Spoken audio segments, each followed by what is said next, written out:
Tal motivo, querida iglesia, dispongamos nuestro corazón, porque Dios es el que habla, Dios es el que nos indica el camino, el que nos redarguye y nos confronta. Vivimos en un mundo lleno de incertidumbre, en un mundo lleno de pruebas. La enfermedad nos asedia, la traición, la escasez económica, la hipocresía, la falta de empleo, los tumultos, las protestas, la incertidumbre económica a nivel mundial, etcétera, etcétera. Todos nosotros en algún momento de nuestra vida hemos visto cosas difíciles y hemos enfrentado cosas difíciles. Hemos enfrentado pruebas de esta índole, económicas, de salud, familiares. De una manera o de otra, todos hemos pasado por situaciones difíciles, ¿o no es así, queridos hermanos? Hoy quisiera que meditáramos en un texto de la palabra de Dios que precisamente nos habla de las pruebas. Es un texto que nos da una orden y que golpea el alma y nuestra conciencia del cómo debemos reaccionar ante las pruebas, del cómo debemos reaccionar ante las pruebas. Y ese es precisamente el título del autoexamen en esta mañana. ¿Cómo reaccionamos ante las pruebas? Abran sus Biblias en Santiago, capítulo 1. Santiago, capítulo 1. Y leamos los versículos 1 al 4. Dice la palabra de Dios: Santiago, siervo de Dios y del Señor Jesucristo, a las 12 tribus que están en la dispersión, salud. Hermanos míos, tened por sumo gozo cuando os halléis en diversas pruebas, sabiendo que la prueba de vuestra fe produce paciencia. Mas tenga la paciencia su obra completa, para que seáis perfectos y cabales, sin que os falte cosa alguna. Amén. El apóstol Pablo, en este maravilloso pasaje, sin rodeos y sin anestesia, nos confronta con una verdad incómoda, pero al mismo tiempo poderosa en las manos de Dios. ¿Cómo reaccionamos ante las pruebas? Es la pregunta que hoy confronta nuestra conciencia y que debe estar allí latente todos los días de nuestra existencia. Hermanos míos, tened por sumo gozo, dice Santiago, cuando os halléis en diversas pruebas, sabiendo que la prueba de vuestra fe produce paciencia. Mas tenga la paciencia su obra completa, para que seáis perfectos y cabales, sin que os falte cosa alguna. 4 cosas nos enseña la palabra de Dios en este texto acerca de las pruebas. Quisiera que miráramos, antes de mirar las 4 cosas, el versículo 1. El versículo 1 dice: Santiago, siervo de Dios y del Señor Jesucristo, a las 12 tribus que están en la dispersión, salud. Esto se escribe en el contexto de una persecución feroz que experimentó la iglesia naciente en Jerusalén a causa de la muerte de Esteban. Los hermanos fueron esparcidos y salieron por muchas partes y aún llegaron a las partes de Grecia y de Antioquía.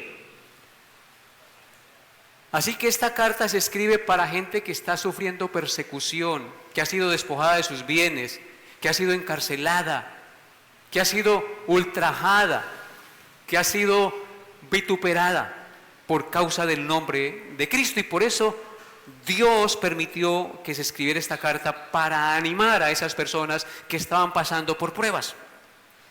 ¿Cuáles son las 4 cosas que nos enseña la palabra de Dios en este texto desde el versículo 2?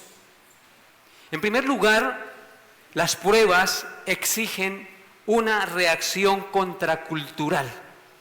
Las pruebas que Dios nos envía nos exigen una reacción contracultural. En segundo lugar, las pruebas que Dios nos envía son una realidad inevitable que vienen de diferentes maneras. Las pruebas son una realidad inevitable que vienen a nuestra vida de diferentes maneras. En tercer lugar, las pruebas tienen un propósito glorioso para nuestra vida. Y en cuarto lugar, las pruebas tienen un fin espiritual perfecto. Veamos el primer punto. Exigen una reacción contracultural. Cuando Dios envía pruebas a sus hijos, exige una reacción contracultural. El versículo 2, ¿qué dice? Tened, hermanos míos, es algo que se escribe a los creyentes y luego dice, tened por sumo gozo. Santiago no dice toleren las pruebas, no dice sobrevivan a las pruebas, nos dice considérenlas como un gozo supremo. Hermanos, esto no tiene sentido para la lógica humana carnal. Que a uno le digan que esté gozoso cuando esté pasando por una situación difícil en su vida, una enfermedad, una escasez económica, un problema familiar, qué sé yo, sea la prueba que venga, que se nos diga que tengamos por sumo gozo cuando estemos en esas pruebas, es algo que va contra el pensamiento del mundo, es algo contracultural, es algo que no tiene lógica a nuestra mente carnal. Es algo contracultural, pero tiene todo el sentido para quien ve la vida con los ojos de la fe y a la luz de la palabra de Dios y del plan soberano y eterno de Dios. Cuando miramos las pruebas a través de esa óptica, a través de la palabra de Dios y la fe que nos fue dada, entendiendo que Dios tiene un plan y un propósito en todo lo que pasa en nuestra vida, entonces vamos entendiendo por qué Santiago nos dice que tengamos sumo gozo cuando estemos en pruebas. Así que la pregunta de autoexamen en esta mañana es, ¿qué revela? Escúchenlo bien, ¿qué revela mi reacción ante la prueba? Porque cuando viene la prueba, algo revela en mi vida esa prueba. ¿Qué revela mi reacción? ¿Cómo reacciono yo ante esa prueba que viene? ¿Qué me revela? ¿Me quejo o me humillo? ¿O me amargo o procuro madurar a través de esa prueba? ¿Qué revela? Cuando viene la prueba, entonces, ¿cómo reacciona usted? ¿Se queja? ¿Por qué a mí? ¿O se humilla ante Dios? ¿Se amarga? ¿O procura madurar a través de esa prueba? Pregúntese hoy, examínese hoy, porque esto es para usted y es para mí. Hermanos, ¿estoy reaccionando a la prueba como un hijo de Dios o como un incrédulo que no confía en Dios y que no sabe que el Dios tiene el control de todo? ¿Cómo reaccionamos? Hermanos, mi gozo no depende de las circunstancias que yo esté viviendo. Mi gozo depende de la comunión que yo tenga con mi Creador. ¿Cómo fue la reacción de Job ante las terribles pruebas que enfrentó cuando perdió todos sus hijos y todos sus bienes materiales? ¿Recuerdan lo que él dijo? Entonces Job se levantó, dice la Escritura en Job 1:20, Job se levantó y rasgó su manto y rasuró su cabeza en señal de duelo y se postró en tierra y adoró a Dios. ¿Cómo lo adoró?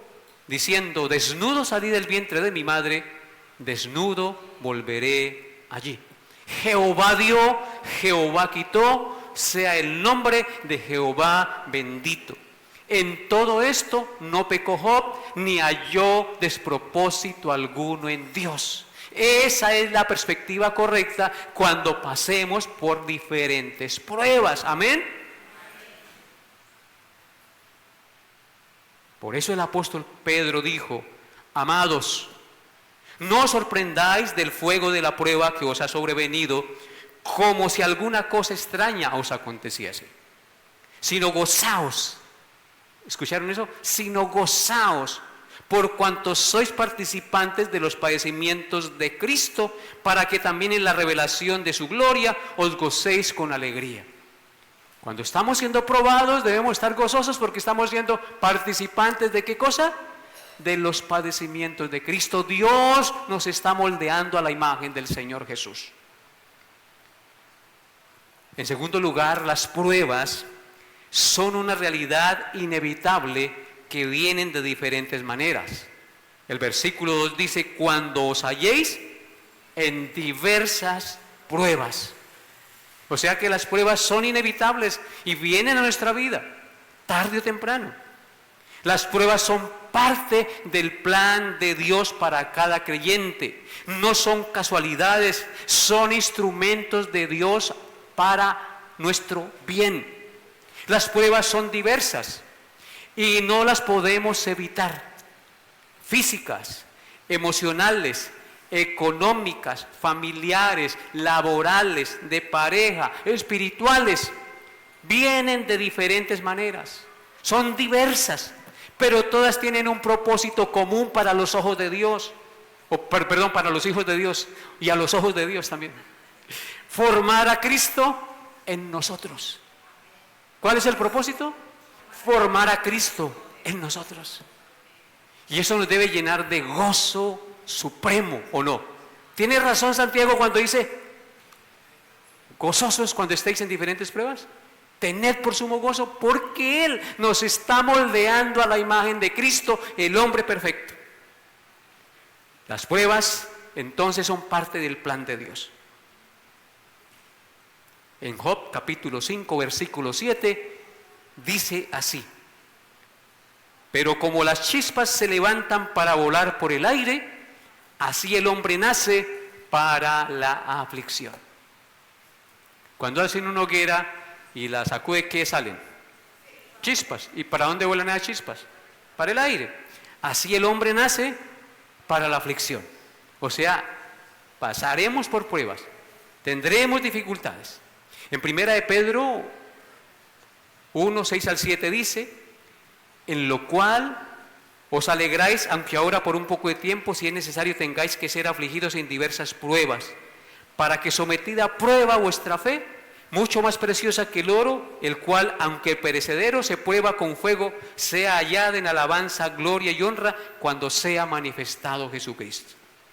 Así que, hermanos, Dios nos llama a no estar angustiados ni desesperados, sino a estar alegres, aunque tengamos que sufrir por un poco de tiempo, porque es necesario que tengamos que ser afligidos en diversas pruebas, dice también el apóstol Pedro.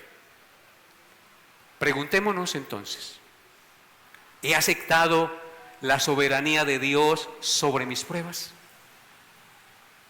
¿He aceptado la soberanía de Dios sobre mis pruebas? ¿Estoy enfocado en salir de la prueba? Porque ¿qué es lo que hace uno cuando viene una prueba? A ver cómo se la quita de encima, ¿cierto? Entonces uno se enfoca en cómo quitar la prueba. ¿Estoy enfocado en cómo quitar la prueba o en crecer a través de ella? Enfoquémonos en crecer a través de la prueba, no en quitarla, porque Dios tiene un propósito con esa prueba. Dios está formando mi carácter. Entonces, entendamos que Dios las permite para madurar y formar mi carácter y no para mi mal. Por lo tanto, aceptemos la soberana voluntad de Dios y no reneguemos y no discutamos ni nos pongamos malhumorados y en contra de todo el mundo porque estoy pasando por esta situación. Aceptemos la soberana voluntad de Dios porque Dios está puliéndome, Dios está formándome. En tercer lugar, las pruebas tienen un propósito glorioso. En el versículo 3 dice de Santiago 1, sabiendo que la prueba de vuestra fe produce paciencia.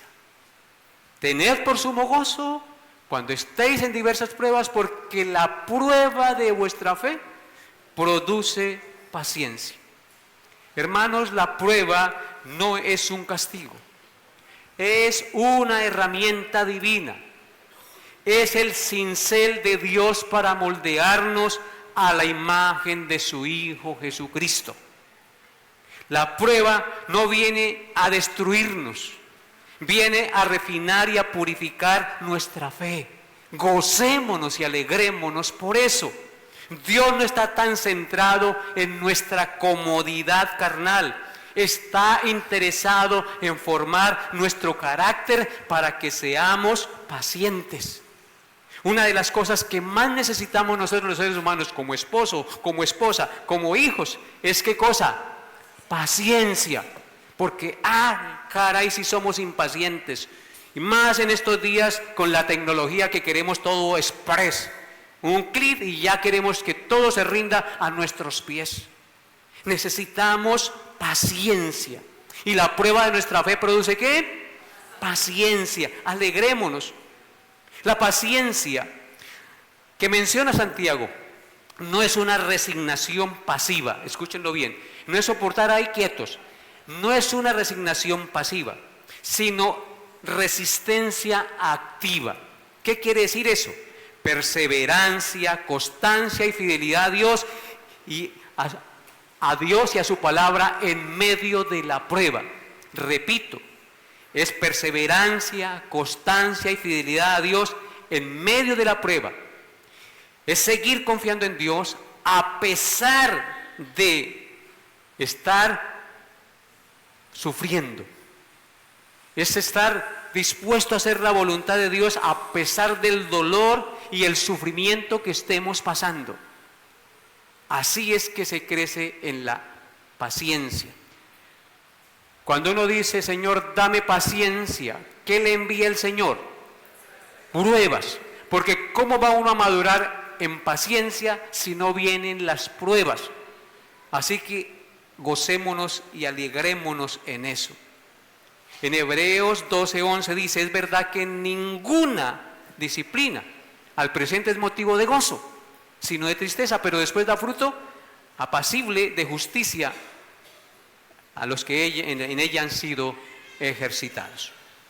Así que preguntémonos hoy, ¿estoy siendo paciente permitiendo que Dios moldee mi carácter? ¿O estoy endureciendo mi corazón cuando estoy pasando por pruebas, renegando de la situación que estoy pasando? ¿Estoy cultivando una fe paciente y perseverante o una fe emocional y frágil que solo depende de mi bienestar y de mi comunidad? Si no estoy cómodo, entonces se me acabó la fe. No, hermanos, a eso no nos llama el Señor. Y por último, Santiago en este pasaje nos enseña el fin espiritual perfecto de las pruebas. El fin espiritual perfecto de las pruebas. Versículo 4. Mas tenga la paciencia su obra, ¿qué? Completa o perfecta, para que seáis perfectos y cabales sin que os falte cosa alguna. O sea que Dios tiene un propósito supremo al pasarnos por las pruebas. Mas tenga la paciencia. ¿Escucharon eso? La paciencia, su obra completa, para que seáis perfectos y cabales sin que os falte cosa alguna. Aquí Santiago nos muestra el clímax o la cima del proceso de las pruebas que vienen a nuestra vida. No basta con soportar la prueba. Es necesario permanecer hasta el final para ver el fruto de la madurez. No trate de quitarse la prueba. A ninguno le gusta estar pasando por prueba. Pero si usted ora y no pasa, resígnese y confíe en Dios activamente. Siga orando y haciendo lo que a Él le agrada. Dios nunca busca creyentes a medias, sino hombres y mujeres perfectos y cabales, sin que les falte cosa alguna. La prueba produce paciencia, la cual es el horno donde se purifica la plenitud del carácter cristiano. En Efesios 4:13 dice: hasta que todos lleguemos a la unidad de la fe y del conocimiento del Hijo de Dios, a un varón perfecto, a la medida de la estatura de la plenitud de Cristo. O sea, ¿cuál es el fin supremo de Dios para con todos sus hijos? Hacernos igual a nuestro Señor Jesucristo. ¿No le da gozo y alegría eso? Entonces tenga alegría y gozo cuando esté pasando por pruebas, porque ese es el propósito de Dios. Después de haber visto el propósito final de las pruebas, que es hacernos perfectos y cabales, entonces, ¿cómo seguirás reaccionando ante las pruebas, amado hermano? ¿Cómo vas a seguir reaccionando después de conocer la voluntad de Dios en su palabra? No reneguemos, sino aceptemos la santa y soberana voluntad de Dios, porque Él tiene un propósito bueno y perfecto para todos nosotros, aunque al momento sea doloroso y no lo entendamos. Conclusión, amados hermanos, no basta con decir que tenemos fe. La prueba revela el estado y la estatura de nuestra fe. Es cuando vienen las pruebas, cuando sabemos si realmente lo que profesamos con nuestros labios lo vivimos, ¿o no es así? Es allí donde se revela quién es quién. Entonces, hermanos, no basta con decir que tenemos fe. La prueba revela el estado y la estatura de nuestra fe. Es allí donde nos damos cuenta qué tan maduros somos y qué tanto hemos aprendido y qué tanto practicamos. La forma en que respondamos a las pruebas es una evidencia clara que nos mostrará qué tan profunda o tan superficial es nuestra confianza en Dios. ¿Estás reaccionando ante las pruebas como un hijo de Dios o como un hijo rebelde? ¿Estás aceptando los procesos de Dios para transformar tu carácter o te rehúsas a aceptarlos? ¿Por qué a mí? ¿Por qué a mí? Y reniega. Acepte la santa y soberana voluntad de Dios. Así que, amado hermano, hoy es día de volvernos a Dios, de humillarnos y de decir: Señor, dame ojos para ver tu mano en mi prueba y un corazón dispuesto a aprender de ella. Haz tu obra completa en mí. Dígale eso hoy al Señor. Oremos. Padre, Señor Todopoderoso, perdónanos por nuestra impaciencia, por nuestras quejas, por dudar de tu soberanía y tu control sobre todas las cosas, por disgustarnos cuando pasamos por pruebas. Enséñanos a tener gozo en medio de las pruebas, sabiendo que tú estás obrando en nosotros un plan perfecto y maravilloso. Queremos madurar, Señor, queremos perseverar, queremos glorificarte aún en medio del dolor. Haz tu obra completa en nosotros y aseméjanos a Cristo, Padre. Te lo pedimos y te pedimos perdón por nuestros pecados. Amén y amén.